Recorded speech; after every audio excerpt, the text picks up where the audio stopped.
It's NFL Draft Week, and the Carolina Panthers are on the clock. Hello, I'm Sean Leahy. Welcome to USA Today and the Huddle. This is Nate Davis. We're going to talk some NFL Draft now. Nate, Cam Newton is the projected #1 pick by you, me, most analysts. Any chance the Carolina Panthers are not going to take him? There's always a chance. I think probably the most the likelihood is if they trade out of it, which I'm sure they would like to do. They don't have a second-round pick, but I think if they stay at #1, they're probably going to take him. Very expensive to trade out of that #1 pick under the existing rookie pay scale with the labor situation in flux. So we don't know how much that #1 pick is going to cost. There's a lot of QB-hungry, QB-needy teams out there. You know, a team like Cincinnati could potentially, Buffalo could be interested in that #1 pick. But when was the last time we saw a #1 pick traded before the draft? A long time. Been a while, quite a while, yeah. You've caught me short with a history lesson here, Sean. So as I intended to. Yeah. But you know, speaking of QB, New York Jets, Sean, Orlando Pace, 1997. They traded back James Ferrier. Booyah!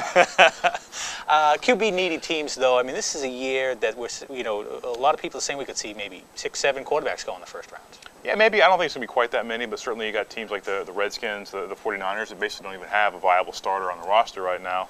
And you go back, Seattle, Matt Hasselbeck unsigned. So I think you might actually see a lot of activity at the bottom of the first round where teams might trade back into that 25 to 32 area to pick up Andy Dalton or Christian Ponder. Christian Ponder, yeah. There's some names like that floating around. Who do you think, though, is going to be the third quarterback taken? Newton's seen as the best pick there. Blaine Gabbert is the second.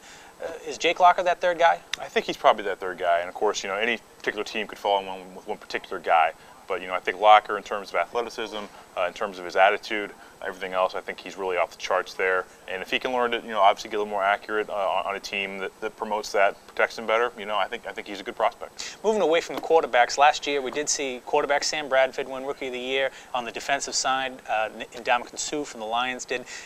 Are there any rookies out there that you anticipate can make a big impact like that right away this season? I think Von Miller, probably the outside linebacker from Texas A&M. I mean, his job is really to rush the passer. That's what he does well. Texas A&M always found ways to get him to do that. I think if he finds a similar team, he's probably that player.